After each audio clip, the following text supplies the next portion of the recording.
American അന്വേഷണ ഏജൻസികൾ അദാനിക്കെതിരെയുള്ള criminal കേസുകൾ പെട്ടെന്ന് പിൻവലിക്കാൻ ഒരുങ്ങുന്നുവെന്ന വാർത്തകളും ഇതിനു പിന്നിലെ അതിശയകരമായ രാഷ്ട്രീയ ഇടപെടലുകളും വിപണിയിലുണ്ടാക്കിയ വൻകുതിപ്പും എന്തുകൊണ്ടാണെന്ന് നമുക്ക് നോക്കാം. ഒന്നാമതായി, ഇന്ത്യൻ ഉദ്യോഗസ്ഥർക്ക് ഏതാണ്ട് $250 മില്യൺ കൈക്കൂലി നൽകിയെന്ന കേസ് അമേരിക്കൻ നീതിന്യായ വകുപ്പ് പിൻവലിക്കാൻ തയ്യാറെടുക്കുകയാണ് കേട്ടോ.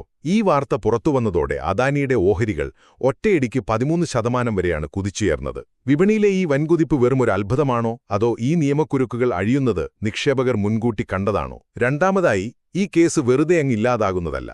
ഇതിനു പിന്നിൽ കൃത്യമായ ചില സാമ്പത്തിക ഒത്തുതീർപ്പുകളുണ്ട്. അമേരിക്കയിലെ ഓഹരി വിപണി നിയന്ത്രിക്കുന്ന ഏജൻസിയായ SECയുടെ സിവിൽ കേസ് വെറും $18 മില്യൺ പിഴയടച്ച് തീർപ്പാക്കാൻ അദാനി സമ്മതിച്ചു.